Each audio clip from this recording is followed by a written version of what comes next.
श्रीगुरुभ्यो नमः परमगुरुभ्यो नमः श्रीमदानन्दतीर्थभगवत्पादाचार्यगुरुभ्यो नमः। व्यासाय भवनाशाय श्रीशाय गुणराशये सत्याय शुद्धविद्याय मध्वाय च नमो नमः। आचार्यभवनमस्माकम् आचार्याणि च भारति देवो नारायण श्रीशः देवी मङ्गलदेवता चित्रैपदैश्चगम्भीरे वाक्यैर्मानैरखण्डितैः गुरुभावं व्यञ्जयन्ति भातिश्रीजयतीर्थवाक् अर्थिकल्पितकल्पोऽयं प्रत्यर्थिगजकेसरी व्यासतीर्थगुरोर्भूयात् अस्मदिष्टार्थसिद्धये। तपो विद्या विरक्त्यादि सद्गुणौघाकरानः वादिराजगुरून् वन्दे हयग्रीवपदाश्रयान्। पूज्याय राघवेन्द्राय सत्यधर्मरताय च भजतां कल्पवृक्षाय नमतां कामधेनवे। विजयदास सद्वंशसुधाम्बुदिचन्द्रम् श्रीहरिवायुगुरुभक्तिसन्ततभरितं श्रीवादिराजचरणपङ्कजध्याननिरतं श्रीगुरुगोविन्दविठ्ठलदासमहं भजे। श्रीराम राम रामेति रमे रामे मनोरमे सहस्रनाम तत्तुल्यಂ ರಾಮನಾಮ ವರಾನನೆ. ಮಾರುದ್ರ ದೇವರು ಪಾರ್ವತಿಗೆ ಉಪದೇಶ ಮಾಡಿದಂತಹ ಒಂದು ಮಂತ್ರ ಪ್ರತಿ ವರ್ಷ ಏನು ಯುಗಾದಿ ಪ್ರಾರಂಭ ಆಗುತ್ತೆ ಅಲ್ಲಿಂದ ರಾಮನವಮಿ ತನಕ ಗರ್ಭನವಮಿ ಅಂತ ಹೇಳ್ತಾರೆ. ಗರ್ಭವಾಸ ಇಲ್ಲದೆ ಇರುವ ಭಗವಂತ ಕೌಸಲ್ಯ ಗರ್ಭದಲ್ಲಿ ಸೇರಿದ ಅಂತ ನಾವು ಹೇಳುತ್ತೇವೆ. ಆದ್ದರಿಂದ ಮನುಷ್ಯನಾಗಿ ಅವತಾರವನ್ನು ಮಾಡಿದ್ದಾನೆ ಭಗವಂತ. ಅನೇಕ ಅವತಾರಗಳನ್ನು ಮಾಡಿದ್ದಾನೆ ನಿಜ. ಮತ್ಸ್ಯ, ಕೂರ್ಮ, ವರಹ, ನರಸಿಂಹ, ವಾಮನ, ಭಾರ್ಗವ ಎಲ್ಲ ಮಾಡಿದ್ದಾನೆ. ಆದರೆ ಒಂದೊಂದು ಉದ್ದೇಶಕ್ಕೋಸ್ಕರವಾಗಿ ಅವತಾರವನ್ನು ತಾನು ಮಾಡಿದರೆ, ಈ ರಾಮಾವತಾರ ಕೃಷ್ಣಾವತಾರದಲ್ಲಿ ಜನರಿಗೆ ಮಾರ್ಗದರ್ಶನ ಮಾಡುವುದಕ್ಕೆ ಮಾಡಿದ್ದಾನೆ. ತತ್ರಾಪಿ ರಾಮಾವತಾರದಲ್ಲಿ ನರನಾಗಿ ಅವತರಿಸಿ ವಾನರರ ಕೂಡಿ ನರ ಹೇಗಿರಬೇಕು ಅನ್ನೋದನ್ನು ತೋರಿಸೋದಕ್ಕೆ ಮಾಡಿದಂತ ಒಂದು ಅವತಾರ. ಇಂತಹ ರಾಮನ ಬಗ್ಗೆ ನಮಗೆ ದೊರಕತಕ್ಕಂತಹ ಅನೇಕ ಕಥೆಗಳು ನಮಗೆ ಸಾಮಾನ್ಯವಾಗಿ ದೊರಕೋದು ಯಾವುದು ಅಂದ್ರೆ ವಾಲ್ಮೀಕಿ ರಾಮಾಯಣ ಎಲ್ರಿಗೂ ಇವತ್ತು ಪ್ರಚಲಿತವಾಗಿರೋದು. ನಮಗೆ ಮಾಧ್ವರಿಗೆ, ಮಾಧ್ವೇತರರಿಗೆ, ಬ್ರಾಹ್ಮಣೇತರರಿಗೆ ಎಲ್ರಿಗೂ ಪ್ರಚಾರ ಆಗಿರೋದು ವಾಲ್ಮೀಕಿ ರಾಮಾಯಣ ಮಾತ್ರ. ಆದರೆ ಶತಕೋಟಿ ಪ್ರವಿಸ್ತರವಾಗಿರ್ತಕ್ಕಂಥ ರಾಮಾಯಣ ಅಂತ ಹೇಳ್ತಾರೆ ಶ್ರೀಮದಾಚಾರ್ಯರು. 1 ಕೋಟಿ 100 ಕೋಟಿ ಶ್ಲೋಕಗಳಿದ್ವಂತೆ. ವಾದಿರಾಜರು ಒಂದು ಗ್ರಂಥದಲ್ಲಿ ಹೇಳ್ತಾರೆ ಈ ವಿಚಾರವನ್ನ. 100 ಕೋಟಿ ಶ್ಲೋಕಗಳಿದ್ವಪ್ಪ ನಿಜ. ಆದರೆ ದೇವತೆಗಳು, ಗಂಧರ್ವರು, ಪಿತೃಗಳು ಇವರು 3 ಜನ ನೋಡಿದ್ರಂತೆ ಇಂಥ ಅದ್ಭುತವಾಗಿರ್ತಕ್ಕಂಥ ಶ್ಲೋಕಗಳು ಭೂಲೋಕದ ಜನರಿಗೆ ಬೇಡ, ಇವರು ಯಾರು ಓದಲ್ಲ, ಇದನ್ನೇನು ಪಾರಾಯಣ ಮಾಡಲ್ಲ ಇವರು ಅಂತ ಹೇಳಿ ನಾವು ಹಂಚ್ಕೊಳ್ಳೋಣ ಅಂತ ಹಂಚ್ಕೊಂಡ್ರು. 100 ಕೋಟಿ ಶ್ಲೋಕದಲ್ಲಿ 33 ಕೋಟಿ 33 ಕೋಟಿ 33 ಕೋಟಿ ಶ್ಲೋಕ ಹಂಚ್ಕೊಂಡ್ಬಿಟ್ರಂತೆ. ಎಷ್ಟೊಟ್ಟೋಯ್ತು? 99 ಕೋಟಿ. ಅಲ್ಲಿ 33 ಕೋಟಿ ಪಿತೃಲೋಕಕ್ಕೆ ಹೋಯ್ತು, ಪಿತೃದೇವತೆಗಳಿಗೆ. ಇನ್ನ 33 ಕೋಟಿ ದೇವತೆಗಳಿಗೆ ಗಾನ ಮಾಡಕ್ ಶುರು ಮಾಡಿದ್ರು. ಇನ್ನ 33 ಕೋಟಿ ಗಂಧರ್ವರು ಗಾನ ಮಾಡಕ್ ಶುರು ಮಾಡಿದ್ರು. 1 ಕೋಟಿ ಉಳಿತು. ಅದು ಬೇಡ ಅಂತ ಹಂಚ್ಕೊಂಡ್ರಂತೆ. 33 ಲಕ್ಷ 33 ಲಕ್ಷ 33 ಲಕ್ಷ 1 ಲಕ್ಷ ಉಳ್ಕೊಂತು. ಅದನ್ನ ಮತ್ತೆ ಹಂಚೋಣ ಅಂದ್ರು. 33,000 33,000 33,000 ಹೊರಟೋಯ್ತು. 99,000 1,000 ಉಳ್ಕೊಂತು. ಅದರಲ್ಲಿ 333 333 330 ಶ್ಲೋಕ ಹಂಚ್ಕೊಂಡ್ರು. ಅಷ್ಟು ಹಂಚ್ಕೊಂಡ್ಬಿಟ್ರು. ನೀವು ಒಂದೇ ಒಂದು ಶ್ಲೋಕ ಉಳ್ಕೊಂತು. ಆ ಒಂದು ಶ್ಲೋಕದಲ್ಲಿ 33 ಅಕ್ಷರ ಇದ್ದಿದ್ರೆ ಅಷ್ಟು ಹೊರಟೋಗೋದು. 32 ಅಕ್ಷರ ಇತ್ತು. ಅದಕ್ಕೋಸ್ಕರ 10 ಅಕ್ಷರಗಳನ್ನ ಹಂಚಿಕೊಂಡ್ರಂತೆ. 2 ಅಕ್ಷರ ಉಳಿದಿತ್ತು. ಹಕ್ಕಿ ನುಡಿತಣ್ಣ ನುಡಿತು, 2 ಅಕ್ಷರ ನುಡಿತು, 32 ಆಯಿತು. ಪುರಂದರನಾಥ ಕ್ರೌಂಚ ಪಕ್ಷಿಗಳು ಹೇಳಿದ್ದು ಈ 2 ಅಕ್ಷರ. ಆ 2 ಅಕ್ಷರವೇ ರಾಮ. ಆ ರಾಮ ಅಂತ ಅನ್ನೋದು 32 ಆಯಿತು. ರಾಮಾಯ ರಾಮಭದ್ರಾಯ ರಾಮಚಂದ್ರಾಯ ವೇಣಸೆ ರಘುನಾಥಾಯ ನಾಥಾಯ ಸೀತಾಯ ಪಥೇ ನಮಃ. ಇಡೀ ರಾಮಾಯಣದ ಸಾರ ಈ ಶ್ಲೋಕ. ಏನೇ ಹೇಳ್ತಾ ಇರ್ತೀವಿ ನಾವು. ರಾಮಾಯ ರಮಯತೀತಿ ರಾಮ, ಎಲ್ಲರನ್ನ ಆನಂದಗೊಳಿಸುವವನು ರಾಮ. ಆದ್ದರಿಂದ ಅವನ ವಿಚಾರಗಳನ್ನು ತಿಳಿಬೇಕು. ರಾಮಭದ್ರ ಅಂತ ಕರೀತಾರೆ, ಯಾರು? ದಶರಥ ಕರೀತಾ ಇದ್ದಂತೆ. ಅವನು ಯಾರು? ಅವನ ಪರಂಪರೆ ಅಂತದ್ದು. ರಾಮಚಂದ್ರ ಅಂತ ಕರೀತಾ ಇದ್ದ ಯಾರು? ಕೌಸಲ್ಯ. ಅವಳ ಒಂದು ಪರಂಪರೆ ಎಲ್ಲ ಹೇಳಬೇಕು. ವೇದಗಳಿಂದ ಪ್ರತಿಪಾದ್ಯನಾಗಿರ್ತಕ್ಕಂಥವನನ್ನು ವೇದತೆ ರಘುನಾಥಾಯ, ರಘುಕುಲಕ್ಕೆ ನಾಥ ಒಡೆಯ. ಆದ್ದರಿಂದ ರಘುವಂಶ, ವಸಿಷ್ಠರು, ಸುಮಂತ್ರ ಇವರೆಲ್ಲ ಹೆಂಗ್ ಕರೀತಾ ಇದ್ರು? ನಾಥಾಯ ಯಾರು ಕರೀತಾ ಇದ್ದಿದ್ದು? ಸೀತಾ. ಅವಳ ವೃತ್ತಾಂತ ಏನು? ಜನಕರಾಜನ ವೃತ್ತಾಂತ ಏನು? ಅದನ್ನೆಲ್ಲ ಹೇಳ್ರಿ. ಸೀತಾಯ ಪತೆಯೇ ನಮಃ ಅಂತ ಸೀತಾಪತಿ ರಾಮಚಂದ್ರ ಅಂತ ಹೇಳಿ ಒಬ್ಬೊಬ್ಬರನ್ನ ನಾವು ಹೇಳ್ಕೊಂಡು ಹೋದ್ರೆ ಇಡೀ ರಾಮಾಯಣ ಬರುತ್ತೆ. ಇಂತಹ ಒಂದು ರಾಮಾಯಣದಲ್ಲಿ ಅನೇಕ ಮೂಲ ಶತಕೋಟಿ ಪ್ರವಿಸ್ತರವಾಗಿರ್ತಕ್ಕಂಥ ರಾಮಾಯಣ ನಮಗೆ 2 ಅಕ್ಷರ ಸಿಕ್ತು. ಆ 2 ಅಕ್ಷರ 32 ಆಯಿತು. ಅದು ವಾಲ್ಮೀಕಿ ಋಷಿಗಳ ಮುಖಾಂತರ ಬಂತು. ಆದ್ರೆ ಇಷ್ಟೇ ಅಲ್ಲ, ನಮ್ಮ ಹನುಮಂತ ದೇವರು ಮೂಲ ರಾಮಾಯಣವೇ ಅಂತಾರೆ. ಮೂಲ ರಾಮಾಯಣವನ್ನು ತಿಳಿದವರು ಹನುಮದಾದಿಗಳು, ಋಜುಗಣಸ್ಥರು, ಅವರು ತಿಳಿದಿದ್ದಾರೆ. ನಮ್ಮ ಆಚಾರ್ಯರು ತಾತ್ಪರ್ಯ ನಿರ್ಣಯ ಬರೀಬೇಕಾದಂತಹ ಕಾಲದಲ್ಲಿ ಈ ಮೂಲ ರಾಮಾಯಣದಲ್ಲಿ ಇರ್ತಕ್ಕಂಥ ಅನೇಕ ವಿಚಾರಗಳನ್ನು ತಾವು ಸೇರಿಸಿಕೊಂಡಿದ್ದಾರೆ. ಈ ಶತಕೋಟಿ ರಾಮಾಯಣ ಎಂಬತಕ್ಕಂಥದ್ದನ್ನ ಅದರಲ್ಲಿ ಬೇರೆ ಬೇರೆ ಭಾಗ ಎಲ್ಲ ವೇದವ್ಯಾಸರೆ ಮಾಡಿರೋದೇ. ಮತ್ತೆ ಅದು ಮೂಲಕೋಶದಲ್ಲಿ ಅದರಲ್ಲಿ ಕೆಲವು ಕಡೆ ಅದ್ಭುತ ರಾಮಾಯಣ, ಆಧ್ಯಾತ್ಮ ರಾಮಾಯಣ, ಆನಂದ ರಾಮಾಯಣ ಎಂಬುದಾಗಿ ಹೇಳಿ ಬೇರೆ ಬೇರೆ ಭಾಗಗಳಾಗಿರ್ತಕ್ಕಂಥದ್ದು. ಸಾಮಾನ್ಯ ಪ್ರಚುರವಾಗಿ ಸಂಗ್ರಹ ರಾಮಾಯಣ, ನಾರಾಯಣ ಪಂಡಿತಾಚಾರ್ಯ ಬರೆದಿರ್ತಕ್ಕಂಥದ್ದು ಸಂಗ್ರಹ ರಾಮಾಯಣ. ಇದಾದ ಮೇಲೆ ರಾಘವೇಂದ್ರ ಸ್ವಾಮಿಗಳು ಬರೆದಿರ್ತಕ್ಕಂಥದ್ದು ರಾಮಚಾರಿತ್ರ ಮಂಜರಿ.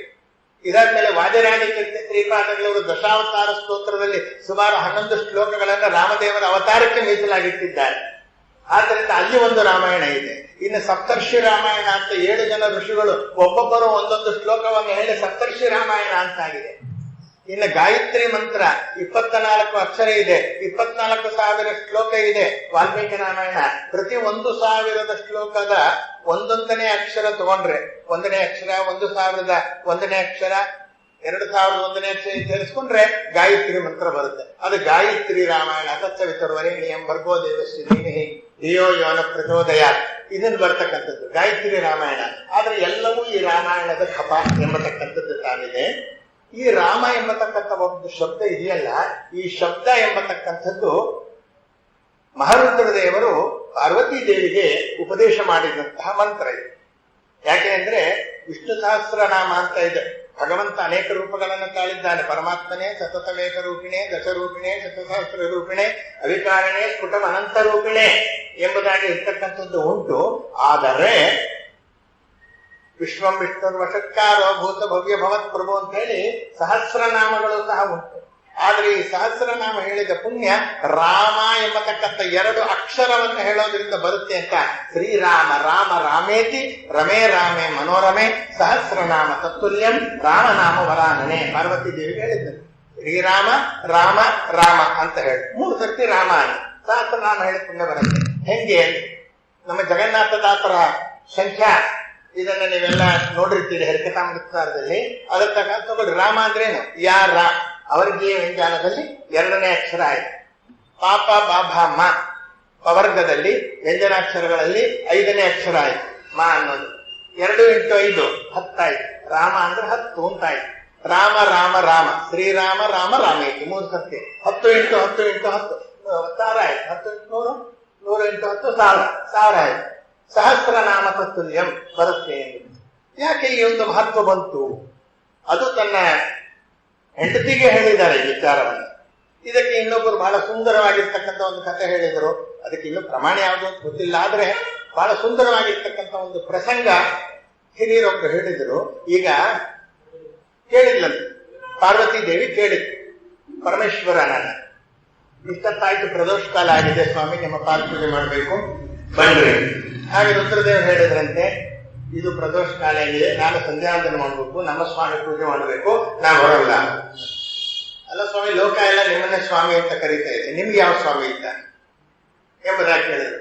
ಹಾಗೆ ತಾವು ಹೇಳ್ತಾರಂತೆ, ಹೌದು ನಮ್ಮ ತಾತ ಇದ್ದ, ನಮ್ಮ ಅಪ್ಪ ಬ್ರಹ್ಮ, ಅವರಪ್ಪ ನಾರಾಯಣ, ಅವನಿಗೆ ಯಾರು ಅಪ್ಪ ಇಲ್ಲ, ಅವನ ಸ್ಮರಣೆ ಮಾಡ್ಬೇಕು ನಾನು. ಏನ್ ಸ್ಮರಣೆ? ಅವನ ಮಂತ್ರ ಏನು? ನಾರಾಯಣ ಅಷ್ಟಾಕ್ಷರ ಮಂತ್ರ, ಓಂ ನಮೋ ನಾರಾಯಣಾಯ ಅಂತಿದೆ. ಅದನ್ನ ಜಪ ಮಾಡಬೇಕು ಎಂಬುದಾಗಿ ಮಹಾರುದ್ರದೇವರು. ಅದಕ್ಕೆ ವೈಷ್ಣವ ನಾವು ಯಥಾಶಂಭು ಅಂತ ಹೇಳೋದು. ಅವರು ನಾರಾಯಣ ಮಂತ್ರವನ್ನ ಸಾಕಷ್ಟು ಜಪ ಮಾಡಿದ್ದಾರೆ, ನರಸಿಂಹ ಮಂತ್ರವನ್ನು ಜಪ ಮಾಡಿದ್ದಾರೆ.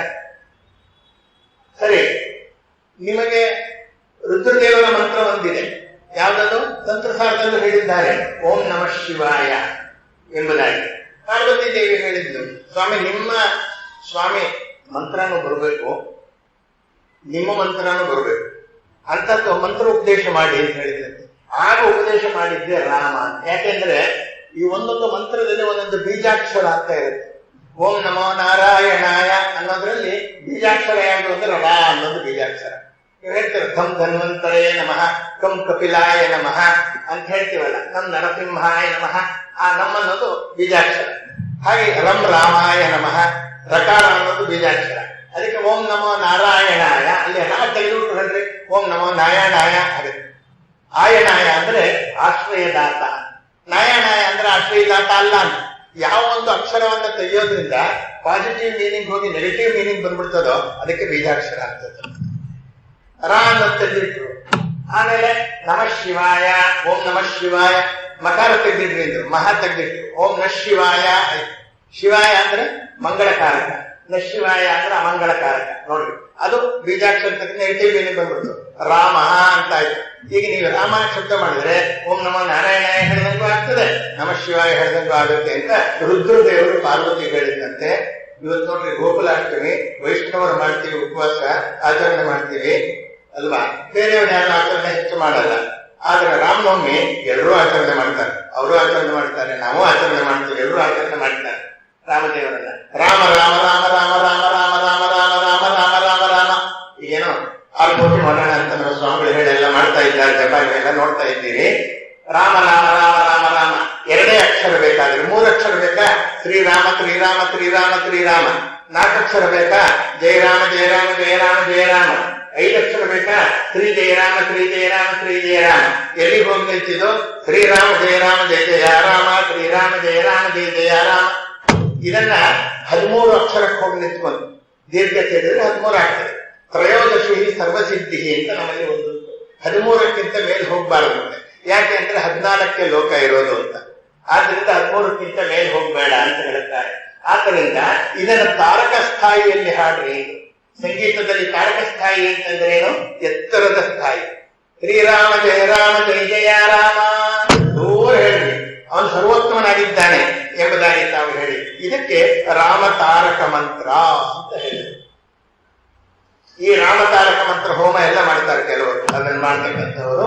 ಆದ್ದರಿಂದ ತಾವು ಹೇಳ್ತಾ ಇದ್ದಾರೆ, ಇಂತಹ ಒಂದು ಮಂತ್ರವನ್ನ ಆ ಮಂತ್ರ ಈ ಮಂತ್ರ ಜಪಿಸಿ ಕೆಡಲು ಬೇಡ, ಸೋಮಶೇಖರ ತನ್ನ ಭಾಮಿನಿಗೆ ಬೇಡಿದ ಮಂತ್ರ ರಾಮ ಮಂತ್ರ ಜಪಿಸೋನ್.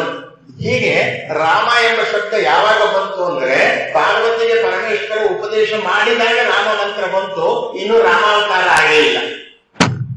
ರಾಮಾವತಾರ ಆಗೋದಕ್ಕಿಂತ ಮುಂಚಿತವಾಗಿ ಬಂದದ್ದು ಈ ರಾಮನಾಮ. ಜಗತ್ತಿನಲ್ಲಿ ಎಲ್ಲ ವಸ್ತುಗಳನ್ನ ಹೇಳಬೇಕಾದ್ರೆ ನಮಗೊಂದು ಹೆಸರು ಕೊಟ್ಟಿರ್ತಾರೆ, ನಾಮಕರಣ ಅಂತ. ನಾಮಕರಣ ಮಾಡಿದ್ದಾಗ ಆ ಇಡೀ ಆ ಶಬ್ದ ಅಂತ ಅನ್ನೋದು ಏನಾಗುತ್ತೆ ಅಂತಂದ್ರೆ ಈ ಒಂದು ಚೇತನವನ್ನ ಬಂಧಿಸಿರುತ್ತೆ. ಆಚಾರ್ಯ ಈ ಕಡೆ ಬನ್ರಿ, ರಾಮಾಚಾರ್ಯ ಈ ಕಡೆ ಬನ್ರಿ ಅಂದ್ರೆ ಆ ರಾಮಾಚಾರ್ಯ ಅನ್ನೋ ಶಬ್ದ ನನ್ನನ್ನೇ ಹೇಳ್ತಾ ಇದೆ ಅನ್ನೋ ಶಬ್ದ ಅವ್ರಿಗೆ ಗೊತ್ತಿರ್ತದೆ ಅಲ್ವಾ. ಬರೀ ಮನುಷ್ಯರು ಅಂತಲ್ಲ, ಹಿಂದೆಲ್ಲ ಗಂಗೆ ಬಾರೆ, ಗೌರಿ ಬಾರೆ, ತುಂಗಭದ್ರೆ, ತಾಯಿ ಬಾರೆ ಅಂದ್ರೆ ಹಸುಗಳೆಲ್ಲ ಮನಸ್ಸಿರುತ್ತಾ ಇರ್ತದೆ. ಇವತ್ತು ಬೇರೆ ಬೇರೆ ಪ್ರಾಣಿಗಳು ಮನಸ್ಸಿರ್ತಾವೆ, ಅದು ಬೇಡ ನಮ್ಗೆ. ಆದ್ರಿಂದ ನಾವು ಹೇಳ್ತಾರೆ ಈ ಶಬ್ದ ಅಂತ ಅನ್ನೋದು ಇದೆಯಲ್ಲ, ಎಲ್ಲ ಚೇತನ ರಾಶಿಗಳನ್ನ ಬಂಧಿಸಿರುವಂತೆ ಜಡ ವಸ್ತುಗಳನ್ನ ಬಂಧಿಸುತ್ತೆ. ಇದಕ್ಕೆ ಮೈಕ್ ಅಂತೀರಿ, ಇದನ್ನ ಗಂಟೆ ಅಂತೀರಿ, ಇದಕ್ಕೆ ಕನ್ನಡಕ ಅಂತೀರಿ. ಅಂದ್ರೆ ಜಡ ವಸ್ತುಗಳನ್ನೂ ಸಹ ಒಂದು ಶಬ್ದ ಬಂಧಿಸಲ್ಪಟ್ಟಿದೆ.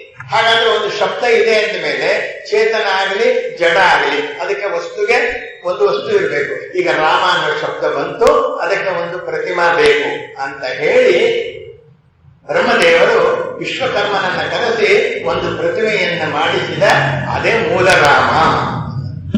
ಇವತ್ತು ಮೂಲ ರಾಮ ದೇವರು ಅಂತ ತೋರಿಸ್ತಾರೆ ನೋಡಿ. ಪಟ್ಟಾಭಿ ರಾಮ ಅಂದ್ರೆ ಏನು ಅಂತ ಗೊತ್ತು, ಕೋದಂಡ ರಾಮ ಅಂದ್ರೆ ಏನು ಅಂತ ಗೊತ್ತು ಅಲ್ವಾ, ಜಾನಕಿ ರಾಮ ಅಂದ್ರೆ ಏನು ಅಂತ ಗೊತ್ತು. ಮೂಲ ರಾಮ ಅಂತ ಯಾಕೆ ಅಂತದೆ ಹೆಸರು ಅಂದ್ರೆ ಇನ್ನು ರಾಮಾವತಾರ ಆಗಿಲ್ಲ, ಆಗೋದಕ್ಕಿಂತ ಮುಂಚಿತವಾಗಿ ಆಗಿರುವಂತ ರಾಮದೇವರ ಒಂದು ಪ್ರತಿಮಾ. ಅದಕ್ಕೋಸ್ಕರವಾಗಿ ಅದಕ್ಕೆ ಮೂಲ ರಾಮ ಅಂತ ಕರೆದ್ರಂತೆ. ಇರಲಿ. ಆಮೇಲೆ ದಶರಥ ಇರ್ತಕ್ಕಂಥ ಕಾಲದಲ್ಲಿ ಅದನ್ನ ಪೂಜೆ ಮಾಡ್ಕೊಂಡು ಬಂದರು. ಬ್ರಹ್ಮದೇವರು ಪೂಜೆ ಮಾಡಿದರು, ರುದ್ರದೇವರು ಪೂಜೆ ಮಾಡಿದರು, ಮರೀಚಿ ಋಷಿಗಳು ಪೂಜೆ ಮಾಡಿದರು, ಇಕ್ಷ್ವಾಕು ರಾಜ ಪೂಜೆ ಮಾಡಿದ. ಆ ಪರಂಪರೆ ಒಳಗೆ ತಾನು ಬಂತು ದಶರಥ ಪೂಜೆ ಮಾಡ್ತಾ ಇದ್ದಾಗ ರಾಮಾವತಾರ ಆಗಿರೋದು. ಆದಾಗ ಆ ಮೂರ್ತಿಯ ಮುಖದಲ್ಲಿ ಇದ್ದ ಎಲ್ಲ ತೇಜಸ್ಸು, ಎಲ್ಲ ಕಳೆ ಹುಟ್ಟಿದ ಮಗುವಿನಲ್ಲಿ ಇತ್ತು. ಆ ಮೂರ್ತಿಯ ಕೈನಲ್ಲಿ ಇದ್ದ ರೇಖೆಗಳೆಲ್ಲ ಹುಟ್ಟಿದ ಮಗುವಿನಲ್ಲಿ ಇತ್ತು. ಆ ಮೂರ್ತಿಯ ಕಾಲಿನಲ್ಲಿ ಇರ್ತಕ್ಕಂಥ ರೇಖೆಗಳೆಲ್ಲ ಹುಟ್ಟಿದ ಮಗುವಿನಲ್ಲಿ ಇತ್ತು. ಅದಕ್ಕೆ ಇವನಿಗೂ ರಾಮ ಅಂತ ಇಟ್ಬಿಟ್ರು ಅಂತ ಒಂದು ಕಡೆಯಲ್ಲಿ ಕಥೆ ಬರ್ತದೆ.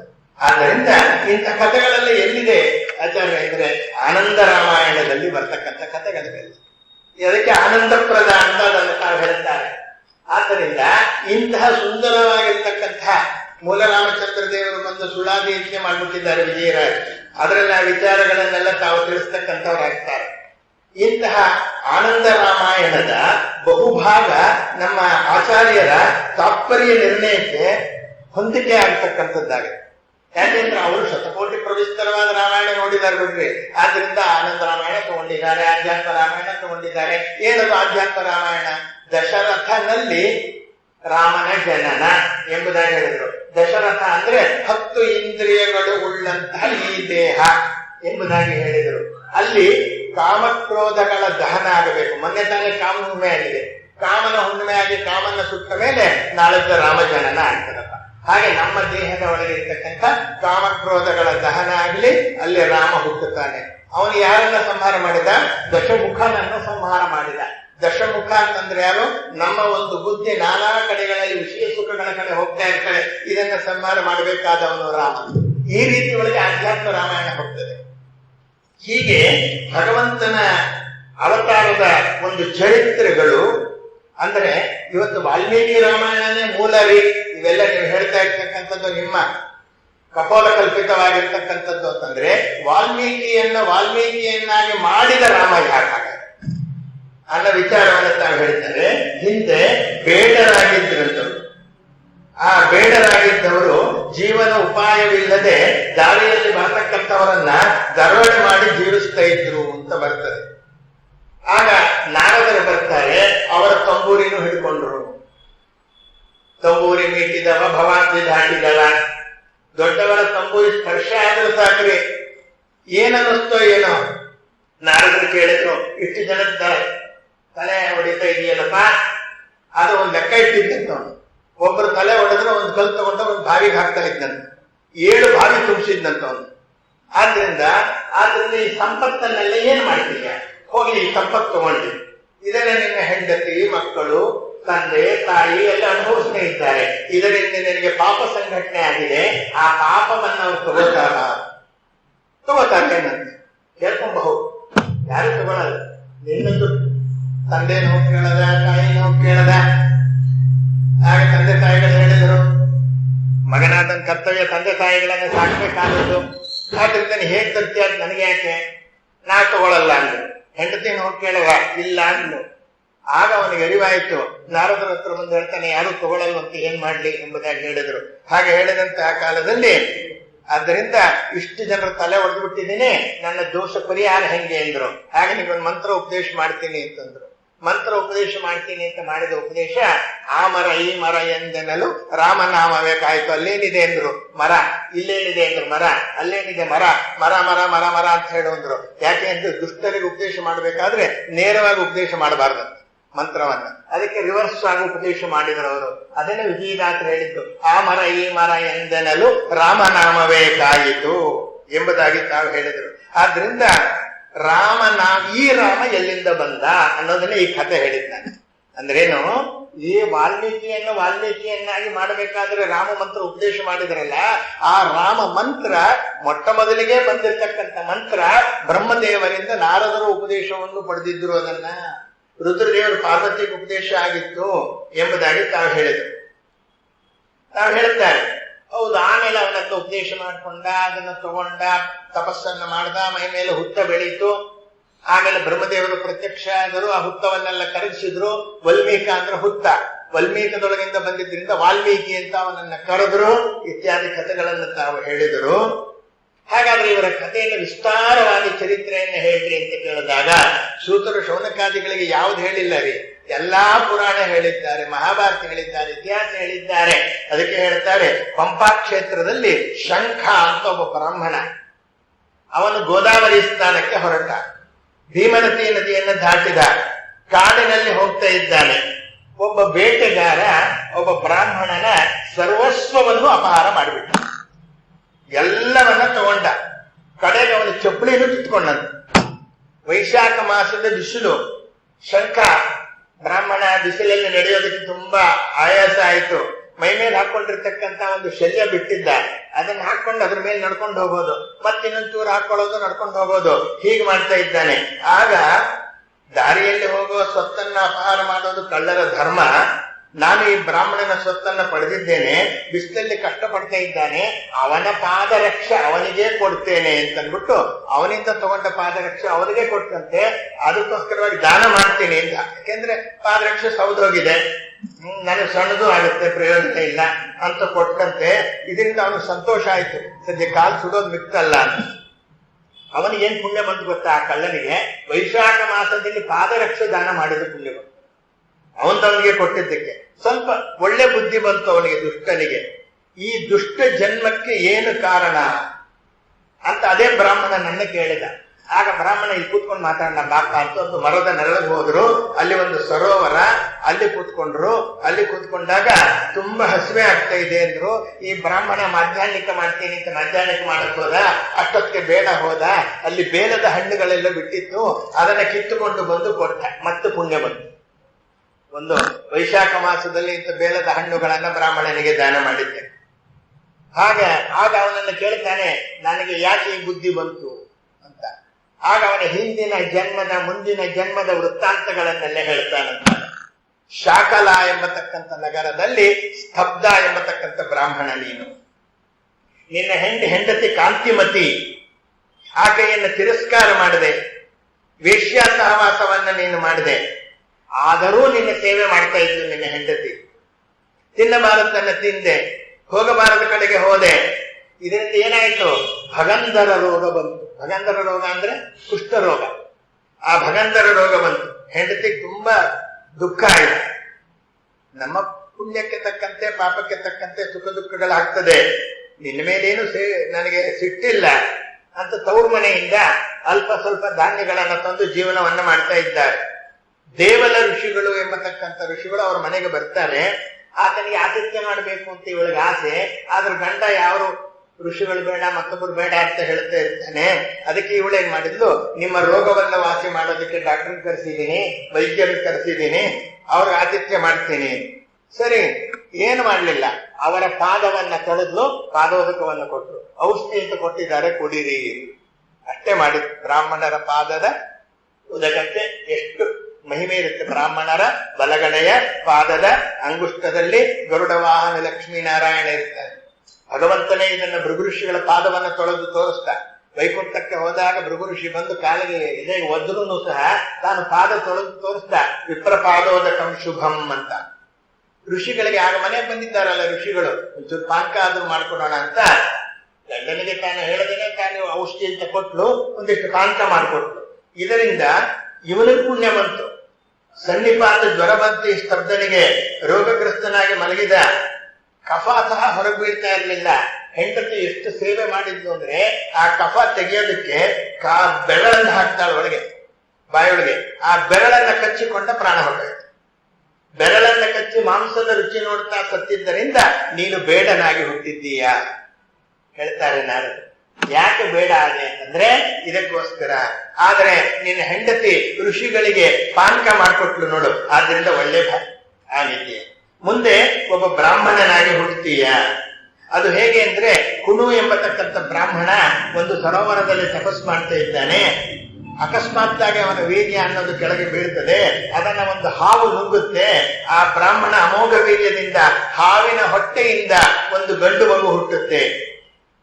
ಅದನ್ನು ಕಿರಾತರು ರಕ್ಷಣೆ ಮಾಡಿದರು. ಅದಕ್ಕೆ ಕಿರಾತ ವೃತ್ತಿಯನ್ನ ಅನುಸರಣೆಯನ್ನು ಮಾಡಿದರು. ಶೂದ್ರ ಸ್ತ್ರೀ ಸಹವಾಸ ಮಾಡದೆ ಮಕ್ಕಳನ್ನ ಪಡೆದೆ.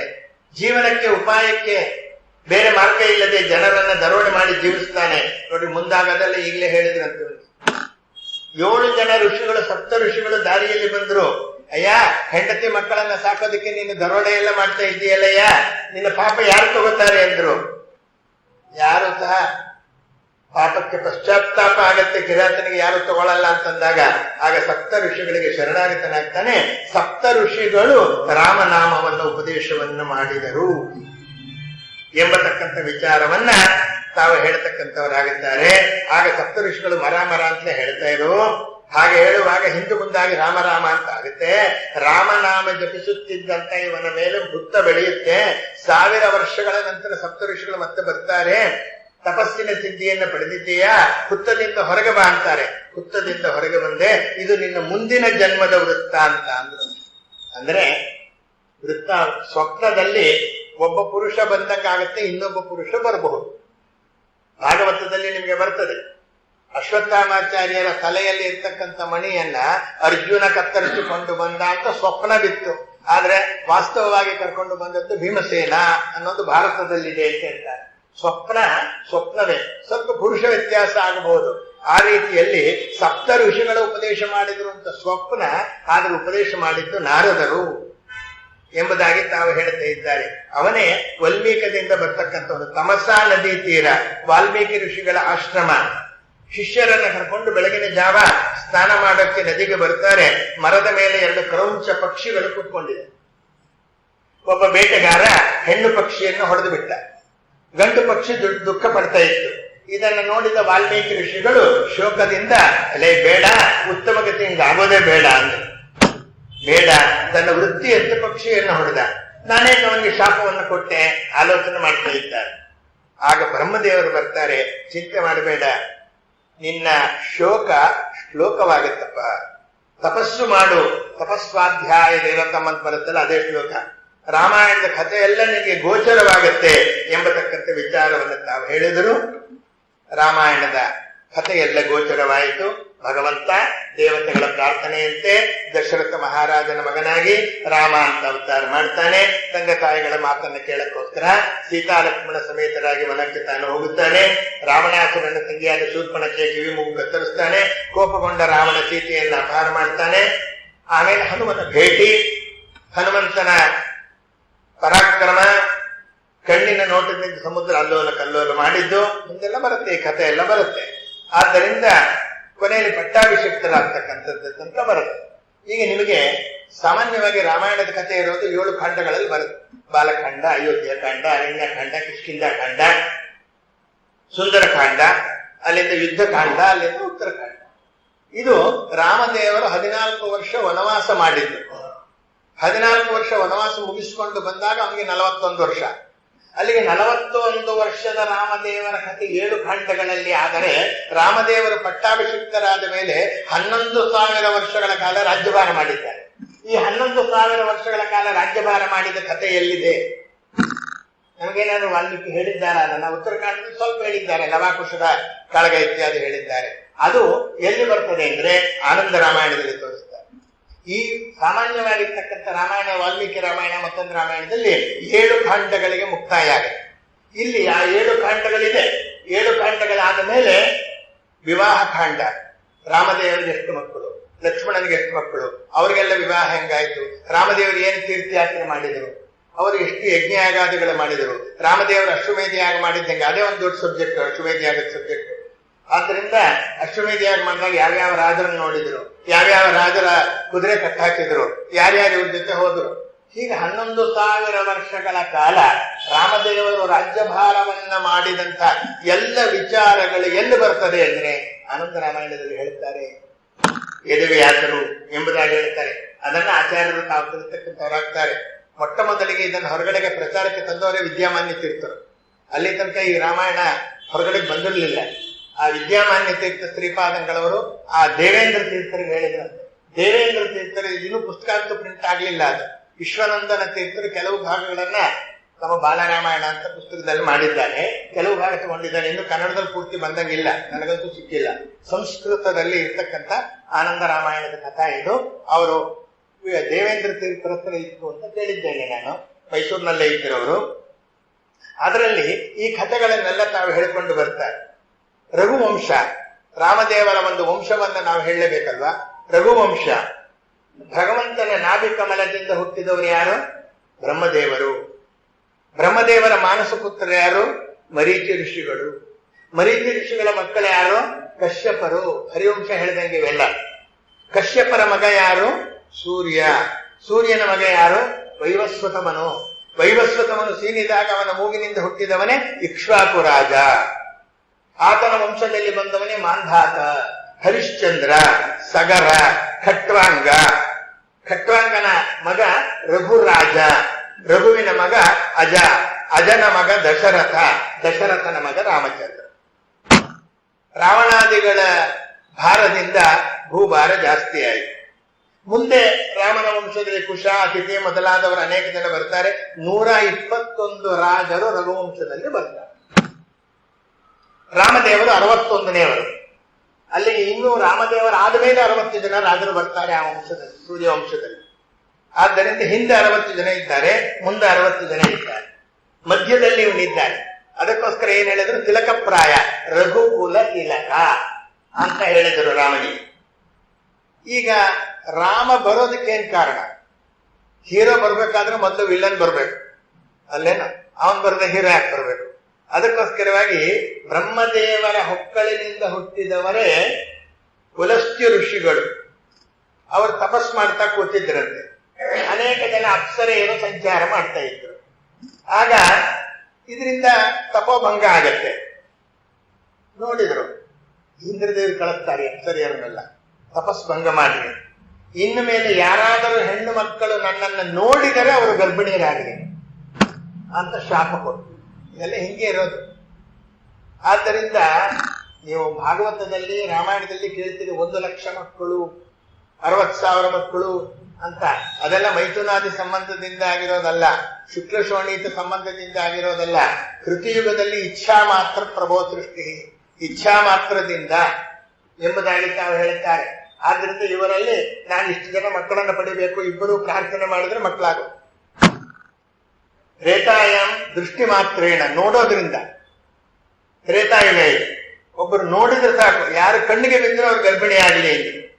ತೃಣಬಿಂದು ಎಂಬತಕ್ಕಂಥ ರಾಜನ ಮಗಳು ಅಕಸ್ಮಾತ್ತಾಗಿ ಅಲ್ಲಿ ಅವರನ್ನು ನೋಡ್ಬಿಟ್ರು, ಪೌಲಸ್ತ್ಯರನ್ನ, ಗರ್ಭಿಣಿ ಆಗೋದು.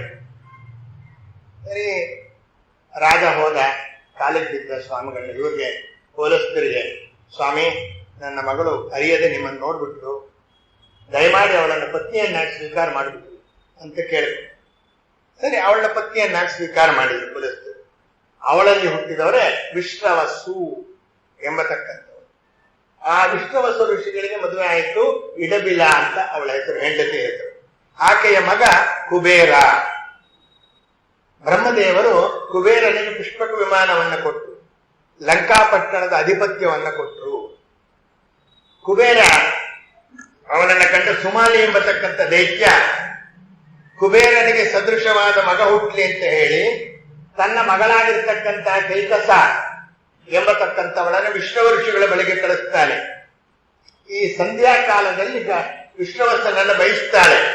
ಮುಹೂರ್ತದ ದೋಷದಿಂದ, ಪ್ರದೋಷ ಕಾಲ ಅಂತ ಕಾಲದಲ್ಲಿ ರಥಕ್ರೀಡೆ ನಿಷಿದ್ಧ, ಭಾಗವತದಲ್ಲೆಲ್ಲ ಬರುತ್ತೆ. ಅದಕ್ಕೋಸ್ಕರವಾಗಿ ಹಿರಣ್ಯಾಕ್ಷ ಹಿರಣ್ಯಕಶಿಪು ಹುಟ್ಟಿದಾಗಲೂ ಕಶ್ಯಪರಿಂದ ದಿದಿದೇವಿ ಆ ಒಂದು ಪ್ರದೋಷ ಕಾಲದಲ್ಲಿ ರಥಕ್ರೀಡೆ ಅಪೇಕ್ಷೆ ಪಟ್ಟಿದ್ರಿಂದ ಹಿರಣ್ಯಾಕ್ಷ ಹಿರಣ್ಯಕಶಿಪು ಹುಟ್ಟಿದ ಅಂತ ಭಾಗವತದಲ್ಲಿ ಬರುತ್ತೆ. ಹಾಗೆ ಇಲ್ಲಿ ಅದೇ ಹಿರಣ್ಯಾಕ್ಷ ಹಿರಣ್ಯಕಶಿಪುನೇ ರಾವಣ ಕುಂಭಕರ್ಣರಾಗಿ ಹುಟ್ಟಿದರು. ಮುಂದೆ ವಿಭೀಷಣ ಹುಟ್ಟುತ್ತಾನೆ, ಇರಲಿ ನೋಡೋಣಂತೆ. ಒಬ್ಬ ಕುಬೇರ ತನ್ನ ತಂದೆ ದರ್ಶನ ಮಾಡೋಣ ಅಂತ ಬಂದ. ಆಗ ರಾವಣನಿಗೆ ಕುಬೇರನ ಪರಿಚಯ ಆಯಿತು. ರಾವಣ ಕುಬೇರನ ಐಶ್ವರ್ಯ ಎಲ್ಲ ನನಗೆ ಬರಬೇಕು ಅನ್ಕೊಂಡ. ಬ್ರಹ್ಮದೇವರನ್ನ ಕುರಿತು ತಪಸ್ಸನ್ನು ಮಾಡಿದ. ರಾವಣ ತಪಸ್ಸು ಮಾಡಿದ, ಕುಂಭಕರ್ಣ ತಪಸ್ಸು ಮಾಡಿದ, ವಿಭೀಷಣ ತಪಸ್ಸು ಮಾಡಿದ. 3 ಜನ ಕೂತ್ಕೊಂಡು ತಪಸ್ಸು ಮಾಡಿದ. ರಾವಣನ ತಪಸ್ಸು 10,000 ವರ್ಷ ಮಾಡಿದ್ರು. 1,000 ವರ್ಷ ಆದಾಗ ಒಂದು ತಲೆಯನ್ನ ಕಡಿದು ಸಮರ್ಪಣೆ ಮಾಡ್ತಾ ಇದ್ದ. ವೃಷಭಾಸುರ ಮಾಡ್ತಾ ಇದ್ದಲ್ಲ ಆ ರೀತಿ. 9,000 ವರ್ಷಕ್ಕೆ 9 ತಲೆ ಹೊರಟೋಯ್ತು. 10,000 ವರ್ಷ ಕಳೆಯಲಾಗಿ 10ನೇ ತಲೆ ಕಡೆಯಕ್ಕೆ ಹೋದಾಗ ಬ್ರಹ್ಮದೇವರು ಹೇಳಿದ್ರು, ನಿನ್ನ ತಪಸ್ಸಿಗೆ ಮೆಚ್ಚಿದ್ದೇನೆ, ಏನು ವರ ಬೇಕು ಕೇಳು. ಕಳೆದೋಗಿದ್ದ ತಲೆ ಎಲ್ಲ ಮೊದಲು ಬರ್ಲಿ ಅಂತ ಅಷ್ಟೇ ಅವ್ರು ಮಾಡಿದ್ದು. 10 ತಲೆ ನಿಂಗೆ ಯಾರೇ ಕಳೆದ್ರು ಮತ್ತೆ ಚಿಗುರ್ತಾ ಇರುತ್ತಪ್ಪ ಅಂದ್ರು. ನಾನು ಅಜರಾಮರನಾಗಬೇಕು, ಮರಣ ಬಾರದ ತರ ವರವ ಕರುಣಿಸೋ. ದೈತ್ಯರು ಕೇಳೋದೆಲ್ಲ ಇದೇನೆ. ಮರಣಕ್ಕೆ ಹೆದರುವವರು ದೈತ್ಯರು, ಹುಟ್ಟಿಗೆ ಹೆದರುವವರು ದೇವತೆಗಳು. ಆದ್ದರಿಂದ ಮರಣ ಬಾರದ ತರ ವರವ ಕರುಣಿಸೋ ಸಾಧ್ಯ ಇಲ್ಲ ಅಂದ್ಬಿಟ್ಟು ಬ್ರಹ್ಮದೇವರು. ಹಾಗಾದ್ರೆ ಯಾವುದಾದ್ರೂ ಒಂದು ನಿಮಿತ್ತದಿಂದ ಮರಣ ಬರಲಿ ಅಂತ ಕೇಳು, ಇಲ್ಲ ಯಾವುದಾದ್ರೂ ಒಂದು ನಿಮಿತ್ತದಿಂದ ಮರಣ ಬರಬಾರ್ದು ಅಂತ ಕೇಳು ಅಂದಾಗ ದೇವತೆಗಳಿಂದ ಮರಣ ಬೇಡ, ರಾಕ್ಷಸರಿಂದ ಮರಣ ಬೇಡ, ಮೃಗಗಳಿಂದ ಮರಣ ಬೇಡ ಅಂತ ಮನುಷ್ಯರನ್ನ ಕೇಳಲಿಲ್ಲ, ವಾನರರನ್ನ ಕೇಳಲಿಲ್ಲ. ಯಾಕೆ? ಮನುಷ್ಯನ್ ನಾನೇ ತಿಂತೀನಿ, ಆದ್ರಿಂದ ಮರಣ ಬರೋದು ಬೇಡ. ಇನ್ನು ಕೋತಿಯಿಂದ ಮರಣ ಬರಬಾರದು ಅಂತ ಕೇಳೋದು ಅವಮಾನ, ಆದ್ರಿಂದ ಅವೆರಡು ಬಿಟ್ಟ. ಅದಕ್ಕೋಸ್ಕರವಾಗಿ ಭಗವಂತ ನರನಾಗಿ ಅವತಾರ ಮಾಡಿದ, ದೇವತೆಗಳೆಲ್ಲ ಕಪಿಗಳಾಗಿ ಅವತಾರ ಮಾಡಿದರು. ತಲೆಗಳು ಬಂದುವು. ಇದು ರಾವಣನ ವಿಚಾರ ಆಯಿತು. ಕುಂಭಕರ್ಣನ ಬಳಿಗೆ ಬ್ರಹ್ಮದೇವರು ಬಂದರು. ಇವನೇನು ವರ ಕೇಳ್ತಾನೋ ನೋಡೋಣ. ಇವನು ದೇವತೆಗಳೇ ಇಲ್ಲದಂತೆ ಆಗಬೇಕು ಅಂತ ವರ ಕೇಳಬೇಕಂತೆ. ನಿರ್ದೇವತ್ವಂ ದೇಹಿ ಅಂತ ಕೇಳಬೇಕು ಅಂತ ಇವನ್ ಮನಸ್ಸಿನಲ್ಲಿ. ಬ್ರಹ್ಮದೇವರು ಮನೋನಿಯಾಮಕರಲ್ಲ, ರುದ್ರದೇವರೇ ಮನೋನಿಯಾಮಕರು ಅಂದಮೇಲೆ ಬ್ರಹ್ಮದೇವರು ಮನೋನಿಯಾಮಕರಲ್ಲ. ಆದ್ದರಿಂದ ಅವರು ಸರಸ್ವತಿ ನೋಡಿದ್ರು. ಏನೋ ಹೊರಗಿಡ ಕೇಳ್ಬಿಡ್ತಾನೆ ನೋಡು ಅಂತ. ಸರಸ್ವತಿ ಹೋಗಿ ಅವನ ನಾಲಿಗೆಯಲ್ಲಿ ನಿಂತು ನಿರ್ದೇವತ್ವಂ ದೇಹಿ ಅನ್ನೋ ಕಡೆಗೆ ನಿದ್ರಾವತ್ವಂ ದೇಹಿ ಮಾಡಿ ಆಯ್ತು ತಥಾಸ್ತು ಅಂದ್ರು. ನಿದ್ದೆ ಮಾಡ್ಕೊಂಡೇ ಇರು, ನೀನು ಬಹಳ ನಿದ್ರೆ ಬೇಕು. ಸರಿ, ಇದರಲ್ಲಿ ವಿಷ್ಣು ಭಕ್ತಿ ಕೇಳಿದವನು ವಿಭೀಷಣ ಮಾತ್ರ. ರಾಕ್ಷಸನ ಮಧ್ಯದಲ್ಲಿ ಬಂದರೂ ವಿಭೀಷಣ ವಿಷ್ಣು ಭಕ್ತಿಯನ್ನ ಕೇಳಿದ ಎಂಬುದಾಗಿ ತಾವು ಹೇಳ್ತಾರೆ. ರಾಘವೇಂದ್ರ ತಂತ್ರ ಅನ್ನುವ ಗ್ರಂಥದಲ್ಲಿ, ಇನ್ನು ಕೆಲವು ಹರಿದಾಸರ ನುಡಿಗಳಲ್ಲಿ ಪ್ರಹ್ಲಾದರಾದರೆ ವಿಭೀಷಣನಾಗಿದ್ರು ಅನ್ನೋದಕ್ಕೆ ಉಲ್ಲೇಖಗಳು ತಾಗಿರ್ತಕ್ಕಂಥದ್ದುಂಟು. ದಾಶರಥಿಯದ ಸತ್ವವತ ಮಹಿಸಿ, ಆಮೇಲೆ ಮುಂದಿನ ದುರ್ಮತಗಳನ್ನೇ ಜಯಿಸಿ, ಮುಂದಿನ ವ್ಯಾಕರಣದಲ್ಲಿ ಬಂತವೆಲ್ಲ. ಹಾಗೆ ಕೆಲವು ಕಡೆ ಹೇಳಿದ್ದಾರೆ. ಲಂಕೇಶನ ಅನುಜ ತಂದೆ ವೆಂಕಟೇಶ್ ವಿಠಲದಾಸರ ಒಂದು ಕಡೆಗೆ ಹೇಳ್ತಾರೆ. ಆದ್ರಿಂದ ಇದು ಇನ್ನೂ ಸ್ವಲ್ಪ ಚರ್ಚೆ ಒಳಗಿದೆ, ಇವತ್ತು ಬೇಡ ನಮಗೆ. ಆದ್ದರಿಂದ ಒಟ್ಟಿನಲ್ಲಿ ಅವನು ಇಲ್ಲಿ ಹಿರಣ್ಯಾಕ್ಷ ಹಿರಣ್ಯಕಶ್ಯಪುವಿನ ರಾಕ್ಷಸರ ಸಂತತಿಯಲ್ಲಿ ಹುಟ್ಟಿದ ಪ್ರಹ್ಲಾದ ಭಕ್ತನಾದಂತೆ ಇವನು ಸಹ ಭಕ್ತನಾದ ವಿಭೀಷಣ ಚಿರಂಜೀವಿ ಆಗುತ್ತಾನೆ. ಯಾತಕ್ಕೆ? ಹನುಮನ ನಂಬಿದ ವಿಭೀಷಣ ಗೆದ್ದ, ಹನುಮನ ನಂಬದ ರಾವಣ ಬಿದ್ದ. ಇನ್ನ ರಾವಣನ ವಿಚಾರ ಸ್ವಲ್ಪ ನೋಡೋಣ. ರಾಮಾವತಾರ ಆಗಕ್ಕೆ ರಾವಣನ ಉಕ್ಕಳು ಜಾಸ್ತಿ ಆಗ್ಬೇಕಲ್ಲ. ಏನು ರಾವಣನ ಉಪಟಳ ಎಂಬುದಾಗಿ ಹೇಳಿದ್ರೆ, ಬ್ರಹ್ಮದೇವರ ವರದಿಂದ ಕೊಬ್ಬಿದ ರಾವಣ ಮೊದಲು ಕುಬೇರನನ್ನ ಗೆದ್ದ. ಯಾಕೆ? ತನ್ನ ತಮ್ಮ ಅವನು ಲಂಕಾಪಟ್ಟಣವನ್ನು ಪಡ್ಕೊಂಡ, ಪುಷ್ಪಕ ವಿಮಾನವನ್ನು ಪಡ್ಕೊಂಡ, ಎಲ್ಲ ಲೋಕಪಾಲಕರನ್ನ ಗೆದ್ದ, ಋಷಿಗಳನ್ನ ಮುನಿಗಳನ್ನ ಬಾಧಿಸಲು ಪ್ರಾರಂಭವನ್ನ ಮಾಡಿದ. ಕುಂಭಕರ್ಣ ಅತಿಯಾದ ನಿದ್ರೆ ಮಾಡ್ತಾ ಇದ್ರು. ಅವನಿಗೆ ಎಚ್ಚರ ಆದಾಗ ಅವನನ್ನ ತೃಪ್ತಿಪಡಿಸೋದಕ್ಕೆ ನರಮಾಂಸದ ಬೆಟ್ಟದಂತಹ ರಾಶಿ, ರಕ್ತದ ಮುಡುಗು ಸಿದ್ಧವಾಗಿರ್ಬೇಕಾಗಿತ್ತು. ಹೀಗಾಗಿ ಲೋಕಕಂಟಕನಾದ. ರಾವಣನನ್ನ ಸ್ವಂತ ಶಕ್ತಿಯಿಂದ ಗೆದ್ದವರು ಅಂದರೆ ಭಗವಂತ ಒಬ್ಬನು, ಮುಖ್ಯ ಪ್ರಾಣದೇವರೊಬ್ಬನು. ಕಾರ್ತಿವೀರ್ಯಾರ್ಜುನ ಅಂತ ಒಬ್ಬನಿದ್ದ. ದತ್ತಾತ್ರೇಯನ ವರಬಲ, ಆದ್ರಿಂದ ಅವನು ಗೆದ್ದ. ವಾಲಿ ಕಪಿಯಾದ್ದರಿಂದ ರಾವಣನನ್ನ ಗೆದ್ದ. ಕಪಿರಾಜನಾದ ವಾಲಿ ಸಮುದ್ರ ತೀರದಲ್ಲಿ ಜಪ ಮಾಡ್ತಾ ಇದ್ದ. ಯಾರು ವಾಲಿ? ಇಂದ್ರ. ಸ್ವರ್ಗಲೋಕದ ಒಡೆಯ ಇಂದ್ರನೇ ವಾಲಿಯಾಗಿದ್ದು. ತನಗೆ ಯಾರು ಸತಿ ಸಮ ಅಂತ ಹೇಳಿ ರಾವಣ ಹುಡುಕ್ತಾ ಬಂದಂತೆ. ವಾಲಿಯನ್ನ ನೋಡಿದ, ಅವನನ್ನ ಕೆಣಕದ. ವಾಲಿ ಕುಳಿತ ಕಡೆಯಿಂದ ಬಾಲವನ್ನ ಬೆಳೆಸಿದ. ರಾವಣನನ್ನ ಬಾಲದಿಂದ ಬಿಗಿದು ಕಟ್ಟಿದ. ತನ್ನ ಜಪ ಮುಗಿಸೋ ಅಷ್ಟರಲ್ಲಿ ಆ ಸಮುದ್ರದಲ್ಲಿ ಅದ್ದೋದು ತೆಗೆಯೋದು ಮಾಡಿಕೊಂಡು ಕಡೆಗೆ ತನ್ನ ಮನೆಗೆ ಬಂದು ಅಂಗದ ಸಣ್ಣ ಮಗು ಆಗಿದ್ದಂತೆ ಅವನ ತೊಟ್ಲಿಗೆ ಗಿಣಿ ಕಟ್ತಿರಲ್ಲ, ಆ ತರ ಕಟ್ಬಿಟ್ಟಂತೆ. ಯಾವ್ದೋ ಹತ್ತಲೆ ಗಿಣಿ ತಂದಿದ್ದೆ ಇದ್ ಮಾಡ್ತಾ ಇದ್ದಾನೆ. ಆದ್ರಿಂದ ಎಷ್ಟೋ ಹಾಗೆ ರಾವಣನ ಅಂಗದ ಒದೀತ ಇದ್ದ ಎಂಬುದಾಗಿ ನಾವು ಹೇಳ್ತೇವೆ. ರೇವಾ ನದಿ ತೀರ, ಇದು ವಾಲಿ ವಿಚಾರ ಇದೆ. ಇನ್ನು ರೇವಾ ನದಿ ಅಂತ ಒಂದು ಬರುತ್ತೆ. ಬಹುಶಃ ನೀವು ಉತ್ತರದ ಕಡೆಗೆ ಹೋದಾಗ ಅಹಮದಾಬಾದ್ ಹೋಗ್ಬೇಕಾದ್ರೆ ಸಿಗುತ್ತೆ. ಅಲ್ಲಿ ಮಾಹಿಷ್ಮತಿ ನಗರದಲ್ಲಿ ರಾಜನಾದ ಕಾರ್ತಿವೀರ್ಯಾರ್ಜುನ ಜಲಕ್ರೀಡೆ ಆಗ್ತಾ ಇದ್ದ. ದತ್ತಾತ್ರೇಯನ ವರ ಅವನಿಗೆ 1000 ತೋಳಿತ್ತು. 500 ತೋಳಿನಿಂದ ನದಿ ಅಡ್ಡ ಹಾಕದ. ಇನ್ನ 500 ತೋಳದಿಂದ ರಾಣಿ ಪರಿವಾರದೊಂದಿಗೆ ಆಟ ಆಡ್ತಾ ಇದ್ದ. ನೀರಿಗೆ ಅಡ್ಡ ಹಾಕಿದ್ರಿಂದ ನೀರು ಉಕ್ಕಿ ಬಂದು ರಾವಣನ ಶಿಬಿರ ಕೊಚ್ಚೋಯ್ತು. ಅಕಾಲದಲ್ಲಿ ಯಾಕೆ ಪ್ರವಾಹ ಬಂತು? ರಾವಣ ಹುಡುಕ್ತಾ ಬಂದ. ಕಾರ್ತಿವೀರ್ಯಾರ್ಜುನನ ಪರಾಕ್ರಮವನ್ನ ಕಂಡು ಸಹನೆ ಆಗಲಿಲ್ಲ. ಯುದ್ಧಕ್ಕೆ ಕರೆದ. ಹೆಣ್ಣು ಮಕ್ಕಳ ಮುಂದೆ ರಾವಣನ ಸೆರೆ ಹಿಡಿದ ಕಾರ್ತಿವೀರ್ಯಾರ್ಜುನ. ತನ್ನ ಪಟ್ಟಣಕ್ಕೆ ಎತ್ಕೊಂಡು ಬಂದ. ಸೆರೆಮನೆಗೆ ಹಾಕ್ಬಿಟ್ಟ. ರಾವಣನ ತಾತ ಪುಲಸ್ತ್ಯ ಋಷಿಗಳಿಗೆ ಗೊತ್ತಾಯ್ತು. ಅವ್ರು ಹೋಗಿ ಕಾರ್ತಿವೀರ್ಯಾರ್ಜುನ, ದತ್ತಾತ್ರೇಯನ ವರಪ್ರಸಾದಕ್ಕೆ ಪಾತ್ರನಾದವನಪ್ಪ, ಹೀಗೆಲ್ಲ ಮಾಡ್ಬೇಡ, ಬಿಟ್ಬಿಡು ಅಂದ್ರು. ಅವರ ಮಾತಿಗೆ ಬೆಲೆ ಕೊಟ್ಟು ಬಿಟ್ಟರು. ಪಶ್ಚಿಮ ಸಮುದ್ರದ ತೀರದಲ್ಲಿ ಮುಖ್ಯ ಪ್ರಾಣದೇವರು 3 ಕೋಟಿ ರೂಪಗಳಿಂದ ಭಗವಂತನ ಧ್ಯಾನ ಮಾಡ್ತಾ ಇದ್ರು. ಅವರೇ ಸಮರ್ಥರು. 10 ರೂಪಗಳನ್ನು ಏಕಕಾಲದಲ್ಲಿ ಧ್ಯಾನ ಮಾಡಿ ಮಂತ್ರವನ್ನ ಸಿದ್ಧಿ ಮಾಡ್ಕೊಳ್ಳೋದಕ್ಕೆ ಮುಖ್ಯ ಪ್ರಾಣದೇವರಂತ ಇನ್ಯಾರಿದ್ದಾರೆ. ಅಲ್ಲಿಗೆ ರಾವಣ ಬಂದು ಯುದ್ಧಕ್ಕೆ ಕರೆದಂತೆ ಮುಖ್ಯ ಪ್ರಾಣದೇವರು ಒಂದು ಮುಷ್ಟಿಯಿಂದ ಹೊಡೆದ್ರು. 100 ಯೋಜನ ದೂರ ಹೊಟ್ಟೋದ ಎಂಬುದಾಗಿ ಹೇಳುತ್ತಾರೆ. ಪಾತಾಳ ಲೋಕಕ್ಕೆ ಬರ್ತಾನಂತೆ ರಾವಣ. ಕಪಿಲ ದೇವನನ್ನ ಕಂಡಿದ್ರು. ಆಗ ಕಪಿಲ ದೇವರು ಹತ್ತಿರ ಬಂದ ಕೂಡಲೇ ಜೋರಾಗಿ ಉಸಿರು ಬಿಟ್ರಂತೆ. 1000 ಯೋಜನ ದೂರ ಹೊಟ್ಟೋದ ಎಂಬುದಾಗಿ ತಾವು ಹೇಳುತ್ತಾರೆ. ಹಾಗೆ ಸಂಚಾರ ಮಾಡ್ತಾನೆ. ಅಂದ್ರೆ ಯಾಕೆ ಹೇಳ್ತಾ ಇದ್ದೀನಿ ಅಂದ್ರೆ, ಆ ರಾವಣನ ಉಪಟಳ ಇಷ್ಟ ಆದಾಗ ರಾಮದೇವರ ಅವತಾರ ಆಗ್ಬೇಕಾಗಿ. ಅದಕ್ಕೋಸ್ಕರ ಕೈಲಾಸಕ್ಕೆ ಹೋಗ್ತಾನೆ. ಬೆಳ್ಳಿಯ ಬೆಟ್ಟ, ಚೆಲುವೆಯಾದ ಪಾರ್ವತಿಯನ್ನ ಕಂಡ. ಬೆಟ್ಟವನ್ನೇ ಲಂಕಾಪಟ್ಟಣಕ್ಕೆ ಎತ್ಕೊಂಡು ಹೋಗ್ಬೇಕು ಅಂತ ಇಚ್ಛೆ ಮಾಡಿದ. ಕೈಲಾಸ ಪರ್ವತವನ್ನ ಎತ್ತಿದ. ಕೈ ಕೆಳಗೆ ಹಾಕದ. ರುದ್ರದೇವರು ಮೆಲ್ಲಕ್ಕೆ ಒತ್ತಿದ್ರು ಬೆಟ್ಟನ. ರಾವಣನ ಕೈ ಬೆಟ್ಟದ ಕೆಳಗೆ ಸಿಕ್ಕಂತೂ ಬಿಡಿಸ್ಕೊಳಕ್ ಆಗ್ತಾ ಇಲ್ಲ. ಗೋಳಾಡ್ತಾ ಇದ್ದಾನೆ.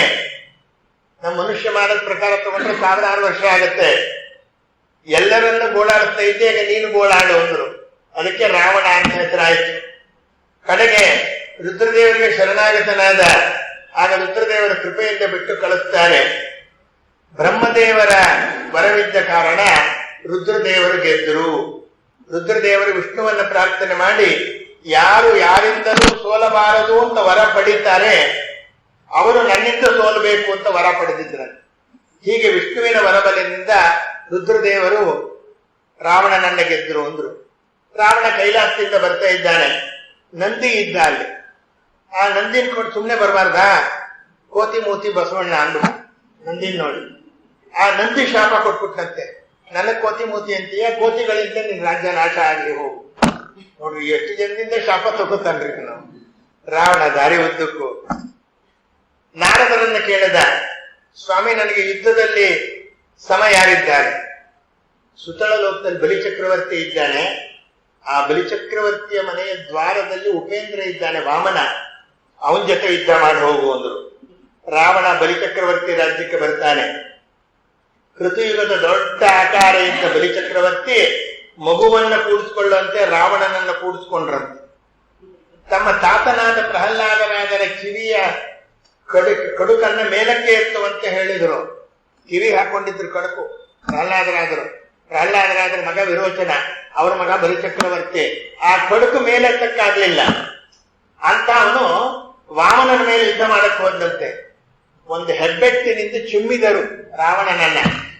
10,000 ಯೋಜನ ಹೋಗಿ ದೂರ ಬಿದ್ದರು ರಾವಣ. ಮತ್ತೆ ಯುದ್ಧಕ್ಕೆ ಹೋಗ್ಲಿಲ್ಲ. ಇಂಥ ರಾವಣ ಶ್ವೇತದ್ವೀಪಕ್ಕೆ ಬಂದ. ಅದು ಭಗವಂತನ ಮಂದಿರ, ಉದ್ಯಾನವನ.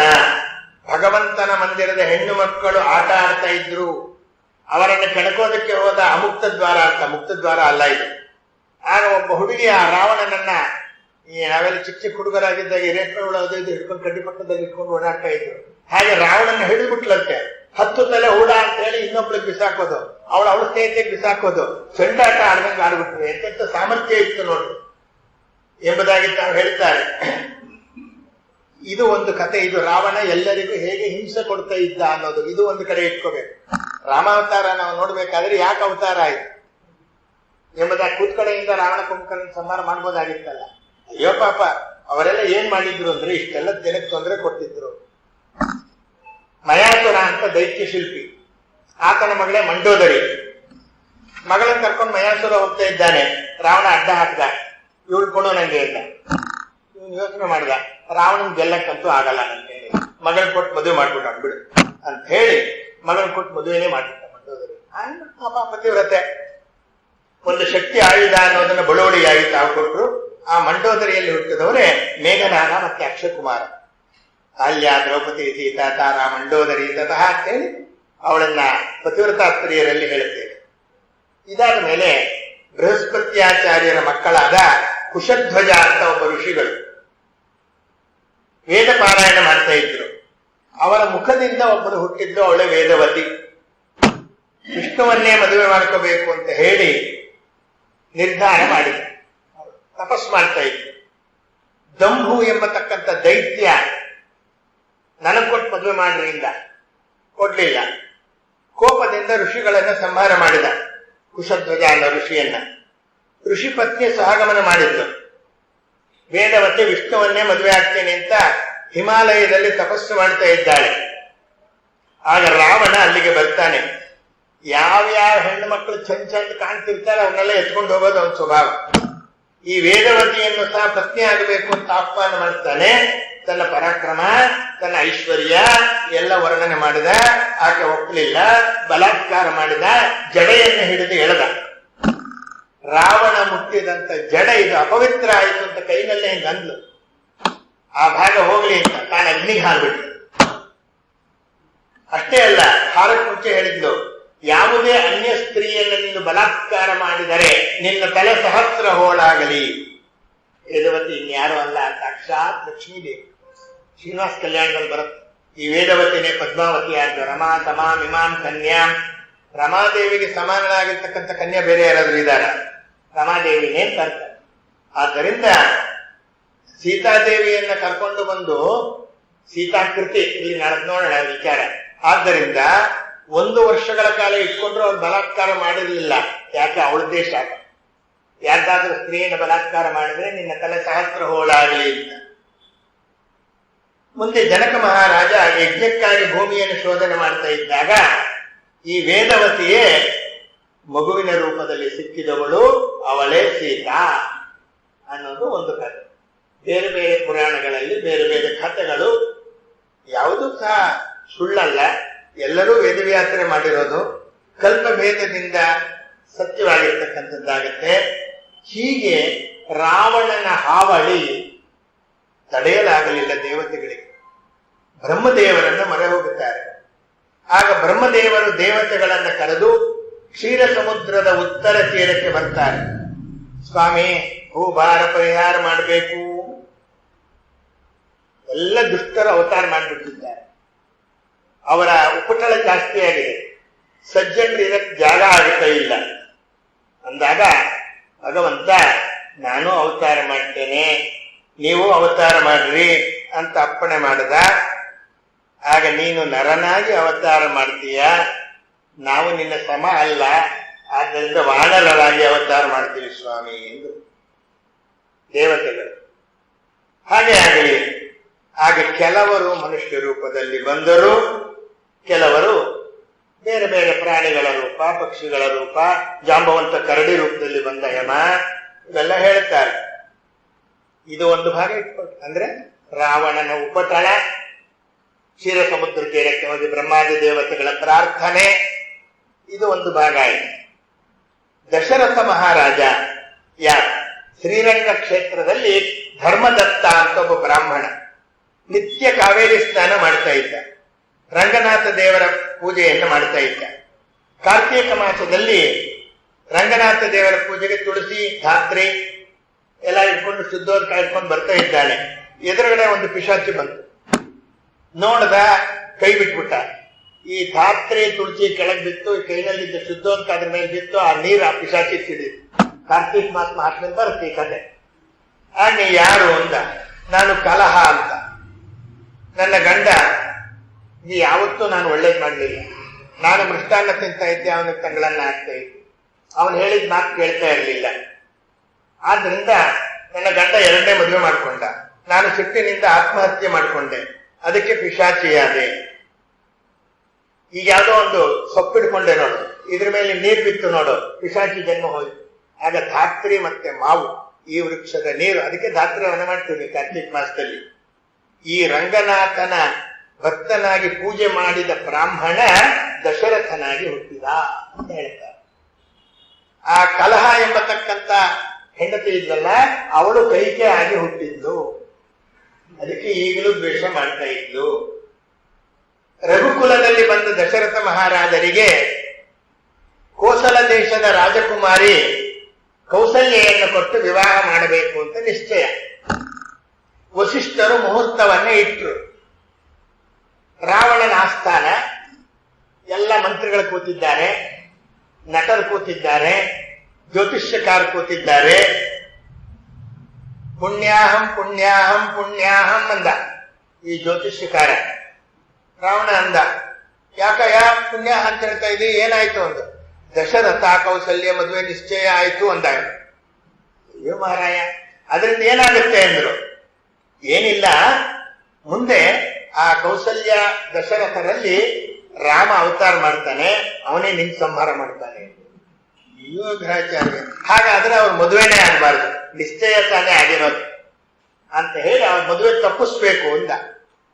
ಎಲ್ಲ ರಾಜ ಎಷ್ಟೇ ಆಗಲಿ, ದಶರಥ ಏನ್ ಮಾಡಿದಾನೆ, ಗಂಗಾ ನದಿಯಲ್ಲಿ ದೋಣಿಯಲ್ಲಿ ಆಟ ಆಡ್ತಾ ಇದ್ದಾನೆ. ಕೋಸಲ ದೇಶದಲ್ಲಿ ಹರಿಯುವಂತ ನದಿ ಅದು.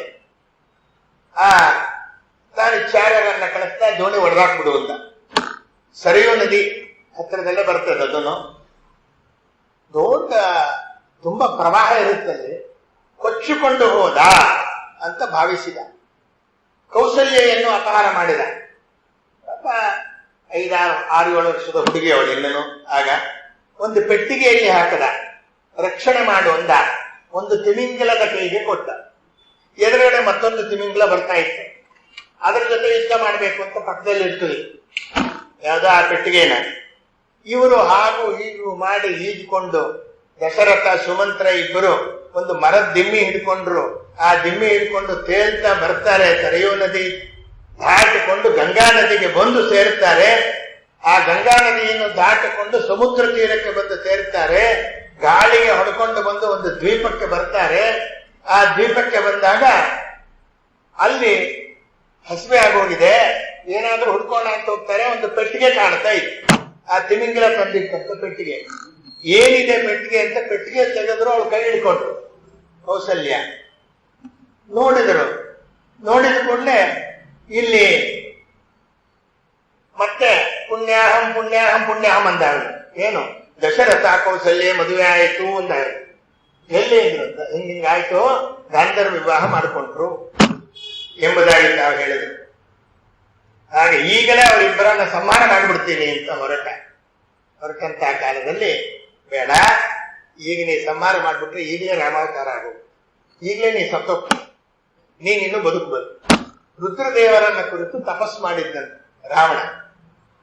ಎಷ್ಟು ವರ ಬೇಕು ಎಂಬುದಾಗಿ ಹೇಳಿದರೆ ನಾನು ಹೇಳಿದ್ದಂತೆ 3,50,00,000 ವರ್ಷ ಆಯುಷ್ ಬೇಕು. ಯಾರು ರಾವಣ ನಿಮ್ಗೆ ಇಷ್ಟು ಆಯುಷ್ ಕೊಟ್ಬಿಟ್ರೆ ಬೇರೆಯವ್ರ ಗತಿ ಏನ್ರಿ? ದೇವತೆಗಳೆಲ್ಲ ನೋಡಿದ್ರು. ಗಣಪತಿ ಅಂದ್ರು. ಗಣಪತಿ ಅರ್ಥ ಆಯ್ತು ಅಂದ. ಒಂದು ಒಡಕು ಪಾತ್ರೆ ತಗೊಂಡು ನೀರನ್ನ ತುಂಬಿಕೊಳ್ಳೋದು, ಒಂದು ಗಿಡಕ್ಕೆ ಹಾಕೋದು, ತುಳಸಿ ಗಿಡಕ್ಕೆ. ಮತ್ತೆ ಆ ನೀರೆಲ್ಲ ಸೋರೋಗುತ್ತೆ, ಮತ್ತೆ ಬರೋದು.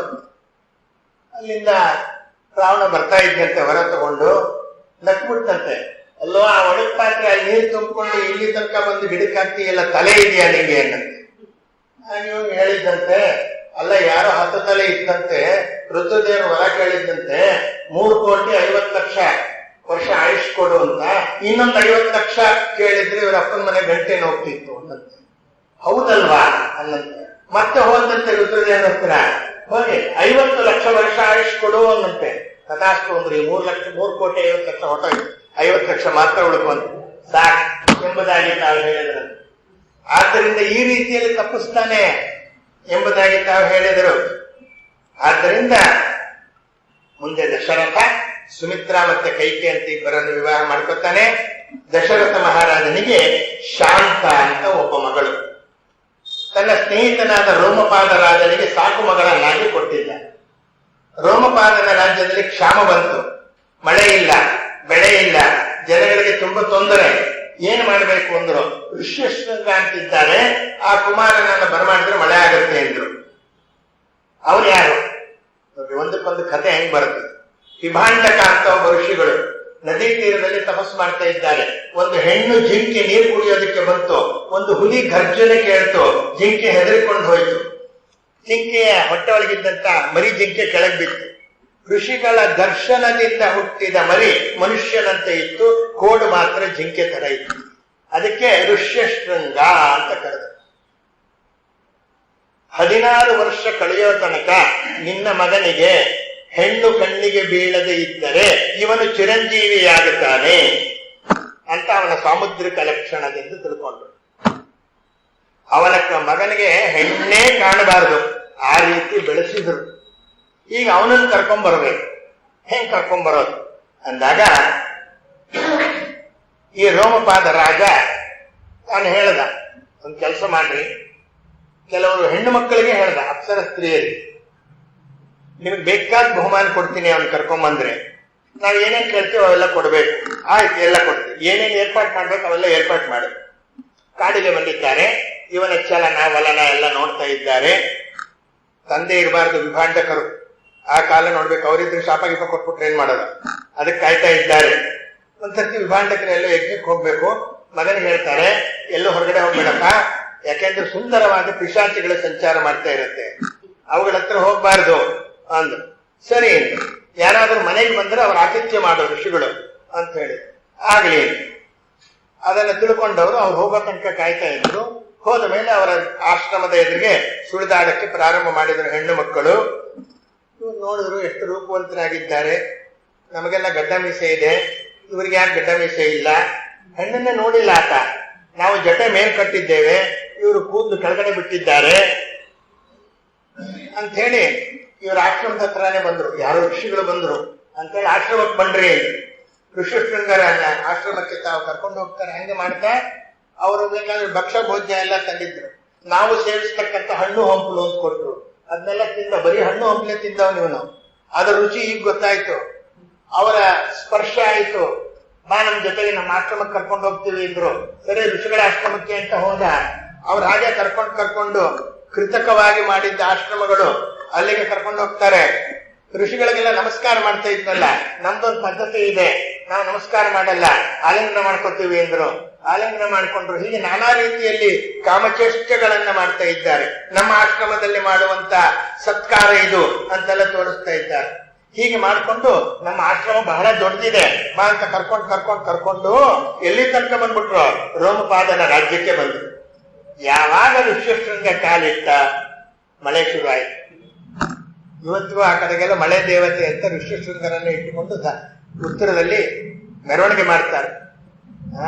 ಆದ್ರಿಂದ ಹೆಣ್ಣನ್ನೇ ಕಾಣದೇ ಇದ್ದ ಅವನಿಗೆ ತನ್ನ ಮಗಳನ್ನೇ ಕೊಟ್ಟು ಮದುವೆ ಮಾಡ್ತೀನಿ ಅಂತ ನಿಶ್ಚಯ ಮಾಡಿದ. ವಿಭಾಂಡಕರಿಗೆ ಗೊತ್ತಾಯ್ತು, ಶಾಪ ಕೊಟ್ಬಿಡ್ತೀನಿ ಅಂತ ಬರ್ತಾರೆ. ರಾಜ ಬಂದು ಪಾದ ಹಿಡ್ಕೊಂಡ, ನಿಮ್ಮ ಮಗನಿಗೆ ನನ್ನ ಮಗಳನ್ನು ಕೊಟ್ಟು ಮದುವೆ ಮಾಡ್ತೇನೆ ಎಂಬುದಾಗಿ ತಾವು ಹೇಳಿದರು. ಹೇಳಿದಾಗ ಎಂಥ ತಪ್ಪಿದ್ರು. ಒಬ್ಬ ಋಷಿ ಕುಮಾರ, ಒಬ್ಬ ರಾಜಕುಮಾರಿ ಮದುವೆ ಆಗ್ತಾಳೆ ಅಂದ್ರೆ ನನಗಿಂತ, ನನ್ನ ಮಗನಿಗಿಂತ ಅದೃಷ್ಟವಂತ ಇನ್ಯಾರಿದ್ದಾನೆ ಆಗಲಿ ಎಂಬುದಾಗಿ ಹೇಳಿ ಅದು ಒಂದು ವಿಚಾರವನ್ನು ತಾವು ಹೇಳಿದರು. ಆದ್ದರಿಂದ ಅವನನ್ನ ಕರೆಸಿ ಪುತ್ರ ಕಾಮೇಷ್ಟಿ ಯಾಗ ಎಂಬತಕ್ಕಂಥದ್ದನ್ನ ಮಾಡು, ನಿನಗೆ ಪುತ್ರನಾಗುತ್ತಾನೆ ಎಂಬತಕ್ಕಂಥ ವಿಚಾರವನ್ನು ತಾವು ಹೇಳಿದರು. ಹೀಗೆ ರಾಮಾವತಾರಕ್ಕೆ ಆಗುವುದಕ್ಕಿಂತ ಮುಂಚೆ ಹಿನ್ನೆಲೆ ಸಾಕಷ್ಟು ಇದೆ ಎಂಬತಕ್ಕಂಥ ವಿಚಾರವನ್ನು ನಾವು ನೋಡಿ ಮುಂದೆ ದಶರಥ ಮಹಾರಾಜ ಪುತ್ರ ಕಾಮೇಷ್ಟಿ ಯಾಗವನ್ನು ಮಾಡ್ತಾನೆ. ಅವನ ತಪಸ್ಸು, ಪುತ್ರ ಕಾಮೇಷ್ಟಿ ಯಾಗ ಮಾಡಿದಾಗ ಯಾವ ರೀತಿಯಲ್ಲಿ ಯಜ್ಞ, ಪುರುಷ ತಾನು ಬರ್ತಾನೆ, ಪಾಯಸ ಕೊಡ್ತಾನೆ, ರಾಮ ಲಕ್ಷ್ಮಣ ಭರತ ಶತ್ರುಘ್ನರು ಹೇಗೆ ಅವತಾರವನ್ನು ಮಾಡ್ತಾರೆ, ಇವೆಲ್ಲ ಬಾಲಕಾಂಡದ ಕಥೆನೆ. ಇನ್ನು ಮುಂದಿನ ಕಾಂಡಕ್ಕೆ ಹೋಗೇ ಇಲ್ಲ ನಾನು. ಆದ್ರಿಂದ ಅಂತ ರಾಮಾವತಾರ ಆಗುವುದು, ರಾಮದೇವರ ಬಾಲತನದ ಚೇಷ್ಟೆಗಳು, ಮುಂದಿನ ಕಥಾಭಾಗವನ್ನ ನಾಳೆ ದಿವಸ ಹೇಳೋಣ ಅಂತ ಹೇಳ್ತಾ ಶ್ರೀಕೃಷ್ಣ ಅರ್ಪಣವಸ್ತು. ಆನಂದ ರಾಮಾಯಣದ ಕಥೆ ನಿಮ್ಗೆ ಹೇಳ್ತಾ ಇದ್ದೀನಿ ನಾನು. ಯಾಕೆಂದ್ರೆ ಇದು ಸ್ವಲ್ಪ ಅಪರೂಪದ ಕಥೆ ಯಾರು ಹೇಳಿರ್ಲಿಲ್ಲ. ಯಾಕಂದ್ರೆ ಇದುವರೆಗೆ ವಾಲ್ಮೀಕಿ ರಾಮಾಯಣದ ಕಥೆ 7 ರಾಮಾಯಣದ ಕಥೆ ಕೇಳಿರ್ತೀರಿ ಸಾಮಾನ್ಯವಾಗಿ. ಆದ್ರಿಂದ ಆ ಕಥೆಗಳನ್ನ ಸಂಕ್ಷೇಪ ಮಾಡಿ ಅದರಿಂದ ಮುಂದಕ್ಕೆ ಬರ್ತಕ್ಕಂಥ ಒಂದು ಕಥೆ ಇದೆಯಲ್ಲ, ಅಂದ್ರೆ ರಾಮದೇವರು ಯಾವಾಗ ಪಟ್ಟಾಭಿಷಿಕ್ತರಾದ ಮೇಲೆ ಯಾವ ರೀತಿ ರಾಜ್ಯ ಆಳಿದ್ರು ಅಂತ ಅದನ್ನು ಸ್ವಲ್ಪ ವಿಸ್ತಾರ ಮಾಡೋಣ ಅಂತ ಹೇಳಿ ಇದನ್ನು ಫಾಸ್ಟಾಗಿ ಹೋಗ್ತಾ ಇದ್ದೇನೆ. ಆದ್ರಿಂದ 7 ಕಾಂಡಗಳ ಕಥೆ ನೀವು ಕೇಳಿದ್ರೆ ಅದನ್ನ ಸಂಕ್ಷೇಪ ಹೇಳಬೇಕು. ಹೇಳಿ ಇನ್ನ 7 ಕಾಂಡಗಳಿದೆ, 14 ಕಾಂಡಗಳ ಕಥೆ ಇದೆ. ಆ 14 ಕಾಂಡಗಳ ಕಥೆ ಸ್ವಲ್ಪ ವಿಸ್ತಾರವಾಗಿ ಹೋಗೋಣ ಅಂತ ಹೇಳುತ್ತಾ ಇವತ್ತಿನ ಪ್ರವಚನ ಅಸ್ಮತ್ ಗುರುವಂತರ್ಗತಃ ಗುರುವಂತರ್ಗತ ಭಾರತೀಯ ರಮಣ ಮುಖ್ಯ ಪ್ರಾಣಾಂತರ್ಗತನಾಗಿರ್ತಕ್ಕಂತಹ ಸೀತಾಪತಿ ಶ್ರೀರಾಮಚಂದ್ರ ದೇವರಿಗೆ ಸಮರ್ಪಣೆ ಮಾಡೋಣ. ಕೃಷ್ಣಾರ್ಪಣಮಸ್ತು. ಮಂಗಳಂ ಕೋಸಲೇಂದ್ರಾಯ ಮಹನೀಯ ಗುಣಾತ್ಮನೇ ಚಕ್ರವರ್ತಿ ತನೂಜಾಯ ಸಾರ್ವಭೌಮಾಯ ಮಂಗಳಂ.